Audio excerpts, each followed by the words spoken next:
lahat na mga kinatawan ng gobyerno para resolbahin ang problema lamang po ng palasyo, mag-resign na po kayong lahat. Dahil nandyan po kayo, itinalaga kayo ng taong bayan, ng mga Pilipino, para protektahan ang bayan at mga mamamayan.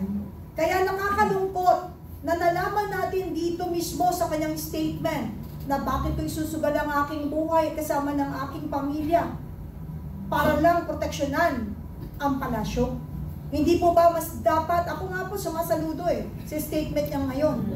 Dahil dapat po pinoprotektahan natin kapag kinatawan ka at official ka ng gobyerno ang ating mamamayang Pilipino at ang ating bansang Pilipinas. Anong statement po ni Atty. Guanzon? Kahihiyan na po sa buong mundo, hindi lang po sa Asia. Buong mundo. When we talk about the corruption, iba na po ang nangyayari ngayon. So sa lahat ng mga kababayan natin nagbubulag-bulagan, nagbibingi-bingihan, at tikom ang mga bibig dahil sa takot. Kung hindi nyo kayang manindigan, magpakita, hanggat may naninindigang isa, suportahan natin. Huwag na natin kondenahin, huwag tayong sumali sa mga taong sarili lamang ang kanilang iniintindi. Dahil yung sinasabi niya, bakit iko? Bakit takot? Kailangan pa bang i-memorize yan? Nakita naman natin. Asaan ba yung pinakamatibay nilang kinatawan sa Kongreso? Bakit wala sa Pilipinas? Bakit siya mismo natatakot? Tayo pa kaya mga simpleng mamamayang Pilipino? Because he knows kung gaano kalawak ang pwedeng gawin sa kanya para siya'y patahimikin. And it will not stop us because we will be doing this together for our beloved country, the Philippines. Alright, quickly po, hingin ko lang comments ninyo about the suspension ni Congressman Kiko Barzaga. Anybody can ask? Siguro yung president natin sa Region 8, he can give. Okay, can we ask you, sir, to please give your comment dun sa suspension po ni Congressman Kiko Barzaga reason? Nawawala. Habang iniintay po natin yung president natin from Region 8, can anybody? Tell us po, sir, ha, kung ready na po kayo, tapos tingin po namin. Sir Ed? Kain? Ayan. Sir Ed, yung tanong po natin, ano po ang pwede nating makomment doon sa suspension, 60-day suspension po yan, ni guys. Congressman Kiko Kiko Barzaga? Sa gilid ko. Yan o. Boss? Nakamute kayo. Sir Ed, nakamute po kayo. Nakamute kayo, nakamute. Ulitin niyo po. Okay, yung tanong po natin, sir, is... Okay. Ito. Naririnig ko po. Okay, yung tanong. Yung tungkol kay Congressman Kiko Barzaga. Yung ginawa po ng ating Kongreso, against po tayo doon. Dahil part po yan ng freedom of expression ni Congressman Barzaga. Kung ginagawa nila yan sa mga kongresista na kasama nila doon sa House of Representatives, much more na kayang-kaya palang isuppress yung freedom of expression ng mga ordinaryong mga kababayan natin. Sana naman yung mga representante natin sa Kongreso, maintindihan nila na hindi naman sa lahat ng oras magkasama-sama sila dyan. Sana yung mga ganyan ginagawa ng ibang congressmen na nagpapalabas ng mga opinion or interpretation sa pangyayari sa ating bansa, sana or dapat irespeto ng ating mga kapwa, mga kongresista o kapwa kongresista ni Congressman Barzaga. Ito dapat maintindihan ng taong bayan ito. Itong paninikil ng karapatan ng isang kongresista na nagpapahayag lang ng kanyang interpretation or assessment sa mga nangyayari sa ating bansa.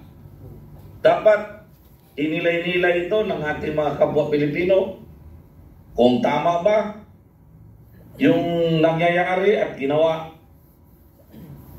sa House of Representatives. In my own opinion, sa akin mismo, I am against doon sa ginawa nila kay Congressman Barsaga because that is a violation of the freedom of expression.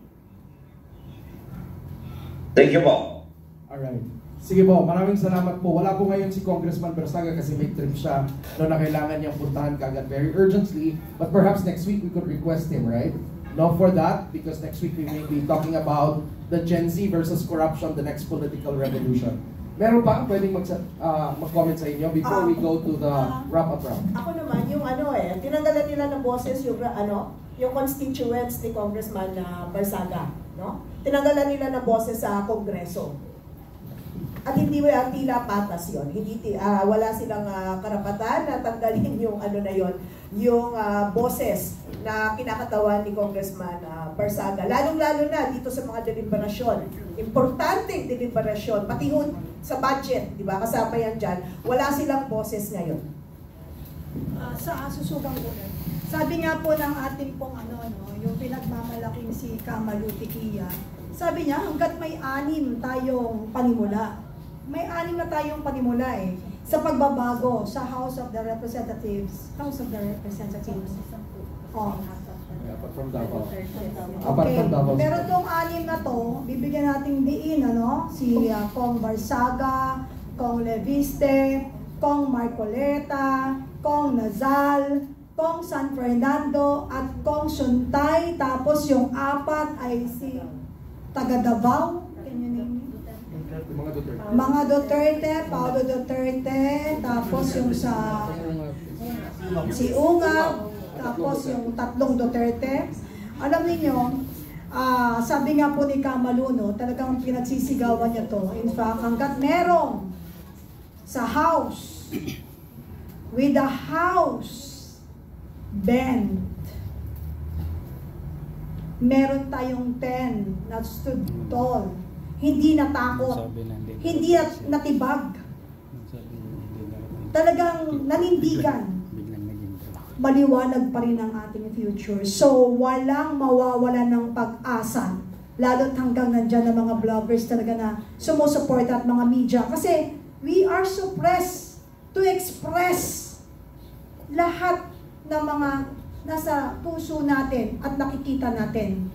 But it will not stop us standing tall and fighting for what is right for our country. Kung ito ay turing nila, ang problemang ito ay problema lang ng palasyo, gawin nila yon pang pamilya. Pero hindi natin ito pwedeng pabayaan bilang Pilipino dahil mahal natin ang ating bansa, mahal natin ang Pilipinas. Sa akin naman po objective ganito. Hindi pwedeng sabihin na mali yung ginawa ng Kongreso. Kasi in a democratic society, the will of the majority prevails.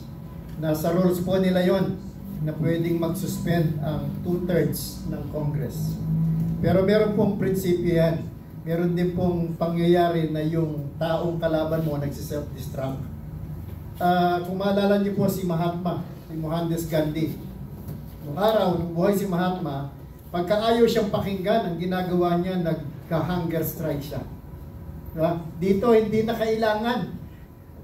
kailangan na gawin mong bida si Kiko. Yung Kongreso na ang gumawa sa kanya na maging hero. Diba? So, pasalamatan natin yung, hindi ko alam kung anong term doon, katangahan or whatever, diba? Yung ginawa na yun ng Kongreso dahil ginawa nilang sikat si Kiko Barsaga, lalo na nilang pinalaki o pinatingkad yung ginagawa nila against sa Filipino people.